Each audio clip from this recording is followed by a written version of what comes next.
اللہ اکبر. تو اللہ تعالیٰ جل شانہ نے حضرت سیدنا عمر بن خطاب رضی اللہ تعالیٰ عنہ سے جو کام لیا، مختصر دور خلافت کے اندر 10 سال 6 ماہ 4 دن آپ نے خلافت فرمائی ہے، لیکن کہاں سے چلے اور یہاں مکران تک، بلوچستان کا حصہ ہے، یہاں تک آپ کے سلطنت کی حدود وسیع، ادھر آرمینیا تک جا پہنچے، حمص فتح کیا، قادسیہ، یرموک. آپ ذرا دیکھیے کہ کہاں تک آپ کی فوجوں کے گھوڑے دوڑتے رہے، اور اللہ تعالیٰ جل شانہ نے ان کو جو توانائی، عدل و انصاف کی قوت عطا فرمائی. اللہ اکبر. جب زمین پہ عدل کیا ہو تو زمین بھی حکم مانتی ہے، اور حضرت عمر وہ تھے جن کا حکم ہوائیں بھی مانتی تھی، زمین بھی مانتی تھی، جن کا حکم جو ہے وہ آگ بھی تسلیم کرتی تھی اور دریا بھی ان کا حکم مانا کرتے تھے.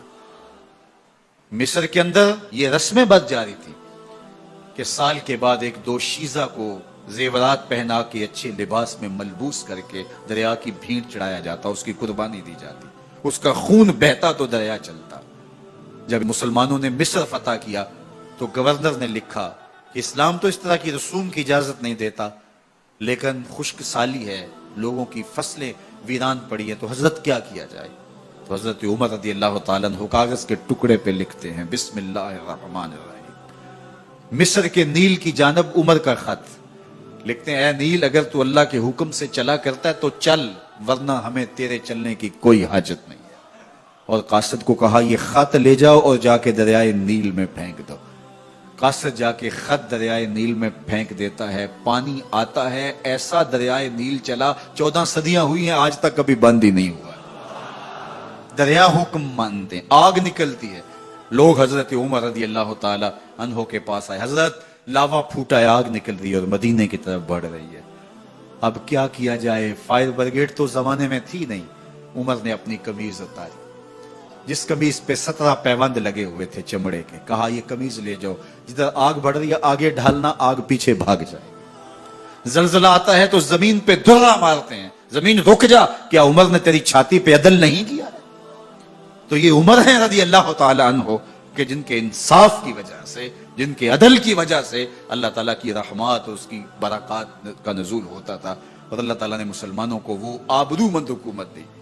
کائنات کی تاریخ کے اندر ایسی حکومت آپ نے نہیں دیکھی ہوگی جو حضرت عمر نے حکومت کی ہے. اللہ اکبر. فرمایا فرات کے کنارے پہ ایک کتا بھی پیاسا مر گیا تو اس کا حساب بھی عمر سے ہوگا. باہر سے سفیر آتا ہے اور آ کے پوچھتا ہے کہ میں امیر المومنین کے، مسلمانوں کے حکمران کے محل میں جانا ہے، تو وہ مسکرا کے کہتے ہیں ہمارے امیر کا تو کوئی محل نہیں ہے. کہا کہاں ہے تمہارا امیر؟ کہا مسجد نبوی میں ہوگا یا بیت المال کی اونٹوں کی دیکھ بھال میں لگا ہوگا. وہ جب گئے تو مسجد میں نہیں ہے. اللہ اکبر. وہاں گئے تو وہاں بھی نہیں ہے. پھر کیا دیکھتے ہیں کہ عمر رضی اللہ تعالی عنہ جنت البقیع کے پاس ایک درخت کے نیچے اینٹ کا سرانہ رکھ کے سوئے. تو اس نے کہا عمر تو نے عدل کیا ہے، تجھے کچی اینٹ پہ بھی نیند آ گئی. ہمارے حکمرانوں نے انصاف نہیں کیا اور وہ بند اور محفوظ کمروں کے اندر بھی سکون اور چین کی نیند نہیں سو سکتے. حضرت سیدنا عمر رضی اللہ تعالیٰ عنہ نے اس طرح ان امور سلطنت نبھائے. آپ دن کو لوگوں کی دیکھ بھالی کرتے، لوگوں کی ضروریات سنتے سمجھتے، اور جب رات پڑتی لوگ سو جاتے، عمر مدینے کی گلیوں میں پہرا دیتے. کائنات نے کوئی ایسا بھی حکمران دیکھا ہوگا؟ اللہ اکبر. وہ مجاہد جو مختلف محاذات پہ گئے ہوئے ہوتے، ان کے گھروں کی دیکھ بھالی کرتے، ان کی ضروریات کا خیال رکھتے، ان کی آبرو کا پہرا دیتے. راتوں کی تنہائیوں کے اندر حضرت عمر اٹھتے اور جا کے گشت کرتے، چکر لگاتے، دیکھتے کوئی آنکھ پر نم نہ ہو، مفلسی کا کسی گھر میں ماتم نہ ہو. ایک یہودی کا اور ایک منافق کا جھگڑا ہو گیا کسی معاملے میں، ماجرے میں. تو وہ حضور کے پاس مقدمہ لے کے آئے. حضور علیہ السلام نے سنا وہ یہودی حق پہ تھا، رسول کریم نے اس کے حق میں فیصلہ دیا کہ تو سچا ہے، تیرے حق میں فیصلہ ہے. اب وہ جو نام نہاد کلمہ گو تھا اس کو اچھا نہ لگا. اس نے کہا میں کلمہ پڑھتا ہوں اور میرے حق میں فیصلہ دے دیا، حالانکہ وہ جھوٹا تھا. اس نے اس یہودی کو کہا حضور کے دربار سے باہر نکل کے کہ میں اس مقدمے کا فیصلہ حضرت عمر سے کروانا ہے. اس کے ذہن میں یہ تھا کہ حضرت عمر کفار کے بارے میں بڑے سخت ہیں اور جب سنیں گے کہ میں مسلمان ہوں اور یہ یہودی ہے تو یہی کافی ہوگا ان کے لیے، اور وہ میرے حق میں فیصلہ دے دیں گے۔ وہ اس یہودی نے کہا ٹھیک ہے مجھے مقبول ہے۔ تو جو سچا آدمی ہوتا ہے اسے ٹینشن کوئی نہیں ہوتی، وہ کہتا ٹھیک ہے اس عدالت میں چلے جاؤ۔ حضرت عمر کے پاس آ گئے، حضرت عمر رضی اللہ تعالیٰ عنہ کو اس نے ساری کہانی سنائی اس منافق نے کہ اس طرح ہوا، اس طرح ہوا، اس طرح ہوا۔ اب یہودی کو ہم تو بھی سنا، اس نے کہا میری ایک ہی بات ہے۔ کہا کیا؟ کہا اس مقدمے کا فیصلہ دربار رسالت سے میرے حق میں ہو چکا ہے۔ حضرت عمر حیرت زدہ ہو گئے اور اس نام نے ہاتھ کلمہ گو سے پوچھا یہ سچ کہہ رہا ہے؟ اس نے کہا جی جی، لیکن میں چاہتا ہوں ذرا آپ فیصلہ کریں۔ کہا ٹھیک ہے میں کر دیتا ہوں۔ اندر گئے، واپس آئے تو ہاتھ میں تلوار تھی۔ اس منافق کی گردن کاٹتے ہوئے کہا ہا کازا عقدی لمن لم یرد بقضاء اللہ ورسولہ، جو اللہ اور اس کے رسول کا فیصلہ نہیں مانتا عمر کی تلوار اس کا ایسے فیصلہ کرے گا۔ شور مچ گیا کہ عمر نے ماوراء عدالت قتل کر دیا۔ آج اس طرح کہا جاتا ہے کہ جی قانون کو ہاتھ میں لے لیا، تو عمر نے قتل کر دیا۔ باقاعدہ اس کے رشتہ دار، اعزاء و اقربا وہ حضور کی خدمت میں احتجاجی جلوس لے کر آئے کہ عمر نے ایک مومن کو قتل کر دیا ہے۔ حضور نے فرمایا بلاؤ عمر کو، بات پوچھ لیتے ہیں کیا ہوا۔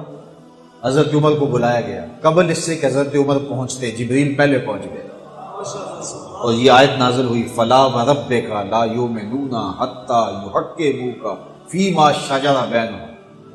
اللہ اکبر۔ اے محبوب مجھے تیرے رب کی قسم، اے محبوب مجھے تیرے رب کی قسم۔ اللہ اکبر۔ یہ نہیں کہا کہ مجھے زمین و آسمان کے رب کی قسم، مجھے عرش کے رب کی قسم، مجھے کعبے کے رب کی قسم، یہ بھی نہیں کہا مجھے میری قسم، کہا مجھے تیرا ہونے کی قسم۔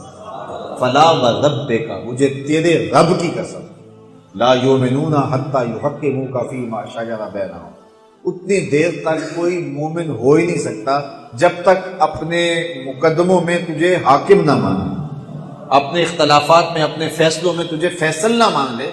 ثم لا یجدوا فی انفسہم حرجا مما قضیت، اور جو آپ محبوب فیصلہ کریں اس کے بارے میں دل میں کوئی میل بھی نہ رکھے۔ ویسلموا تسلیما، اور جو اس